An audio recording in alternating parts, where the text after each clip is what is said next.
Eu quero continuar ainda com o exemplo que utilizamos ontem, o exemplo de uma viagem. Quando você contrata uma viagem, você quer saber das coisas que você vai ter durante essa viagem. Como vai ser o transporte, como vai ser a hospedagem, quais são os passeios, se está incluindo ingressos, se não está incluindo ingressos. Você quer saber o que vai acontecer nessa viagem. Você não quer ir às cegas nessa viagem. Ninguém vai para uma viagem, exceto algumas viagens que fazem, mas você não vai a uma viagem e fala assim, ó, nós vamos viajar, tá? Então você vem aqui, aparece com a sua mala e nós vamos viajar. Para onde? Para fazer o quê?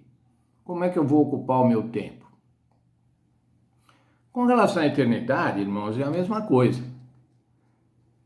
Como é que eu vou viver esta vida eterna que o Senhor me propõe? Como vão ser as coisas lá? Muitos até poderão dizer assim, ó, se é para continuar como está, não quero. Uma eternidade com preocupações, uma eternidade com doenças, com problemas de relacionamento.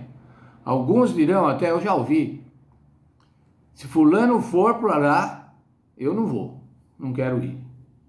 Veja, irmãos, uma visão absolutamente terrena do que é a nova vida eterna, na Nova Jerusalém, na terra renovada. Nós vamos ler hoje duas grandes passagens, em Pedro e em Apocalipse, sobre como vai ser essa vida eterna, como vai ser esse lugar aonde nós vamos, quais vão ser as características desta vida eterna. E daí vamos avaliar, irmãos, segundo a Bíblia, se é bom ir para a vida eterna, se esse é um plano, como vimos ontem também, Deus quer isso para nós. Se Deus quer isso para nós, será que é bom mesmo? Vamos ver. Primeiro vamos ler a segunda carta de Pedro, capítulo 3, os versos 10 a 13. Lá diz assim, mas o dia do Senhor virá como um ladrão, os céus passarão com grande estrondo e os elementos ardendo se desfarão, e a terra e as obras que lá nela serão descobertas. Haverá, pois, de perecer todas essas coisas. Que pessoas, então, não havemos de ser?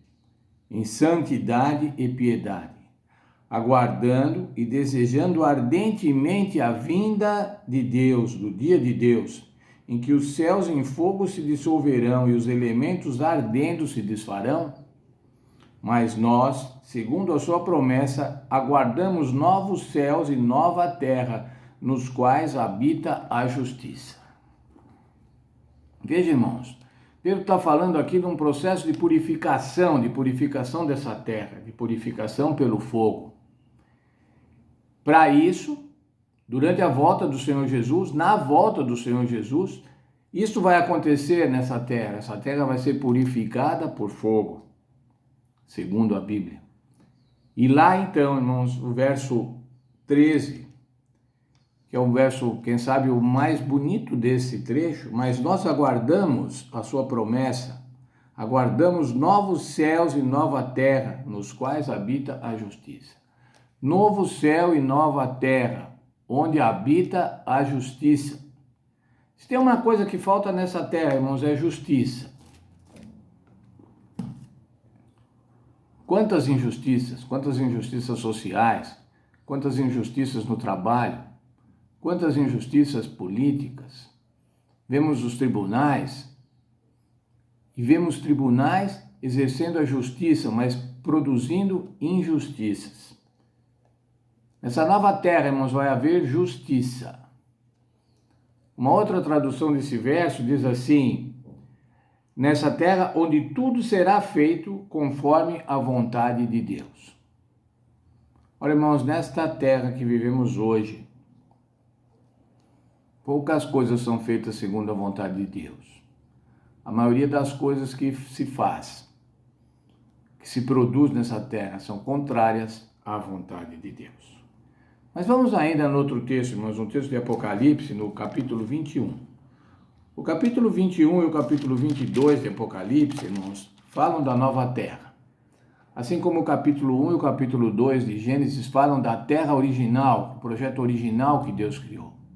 Todo o restante da Bíblia, que está contido entre Gênesis 3 e Apocalipse 20, mostra o processo em que essa terra entrou por conta do pecado, por conta da entrada do pecado, mas mostra também o plano de redenção, o plano de salvação, que é para fazer com que aqueles primeiros 2 capítulos cheguem nos 2 últimos capítulos na nova terra. Versos 1 a 6 de Apocalipse 21. E vi um novo céu e uma nova terra, porque o primeiro céu e a primeira terra já passaram. O primeiro céu, o mar já não existe. Vi também a cidade santa, a nova Jerusalém, que de Deus descia ataviada como uma noiva para o seu noivo. E ouvi uma grande voz vinda do trono que dizia: agora o tabernáculo de Deus está com os homens. Deus habitará com eles, e eles serão o seu povo, e o próprio Deus estará com eles e será o seu Deus. Veja agora, irmãos, Deus enxugará de seus olhos toda lágrima.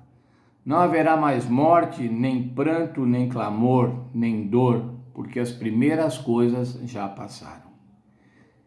E o que estava sentado no trono disse: faço nova todas as coisas. E disse-me: escreve, pois essas palavras são verdadeiras e fiéis. Disse-me mais: está cumprido. Eu sou o Alfa e o Ômega, o princípio e o fim. E quem tiver sede, de graça lhe darei da fonte da água da vida. Maravilha, irmãos. Uma nova terra. O verso 4, Deus enxugará os seus olhos, de seus olhos toda lágrima. Não haverá mais pranto, mais dor, nem clamor, nem dor, porque as primeiras coisas já são passadas. Quantos de nós, irmãos, já passamos por pranto, por dor, por separação, por mortes? E sabemos, irmãos, quanto isso dói no coração.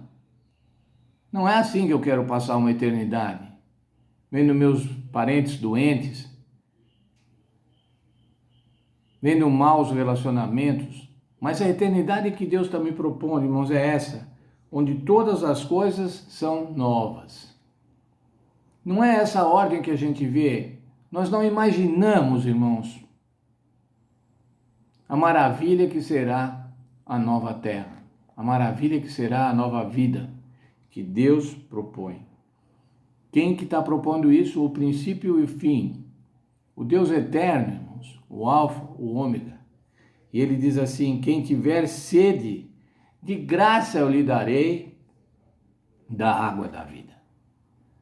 Sabe o que você precisa fazer para participar da nova terra, irmãos? Eu vou ser meio absurdo na minha afirmação. Você não precisa fazer nada. Porque o Senhor Jesus já fez tudo. Basta você somente aceitar. Basta você somente falar assim: eu quero ir para a nova terra. Eu quero aceitar o sacrifício do Senhor Jesus. E tem esse verso, irmãos, que eu acho muito interessante.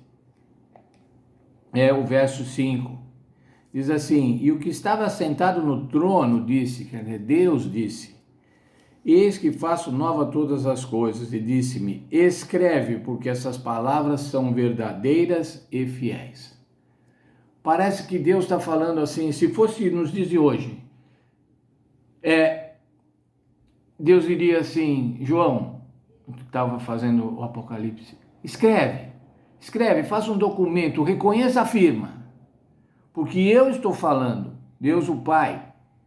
É isso, irmãos, Deus pediu até para que fosse documentado, e foi documentado na Santa Bíblia, para que nós saibamos. O que mais você quer de melhor para querer estar na nova terra? Não haverá mais pranto, não haverá mais lágrima. Deus enxugará dos seus olhos toda lágrima. Que Deus nos abençoe, irmãos, e que a gente possa logo, ou quando o Senhor quiser, quando o Senhor definir nos planos do Senhor, nos tempos do Senhor, possamos participar da vida eterna, dessa vida eterna e feliz, possamos participar do projeto original de Deus, não esse projeto complicado pelo pecado.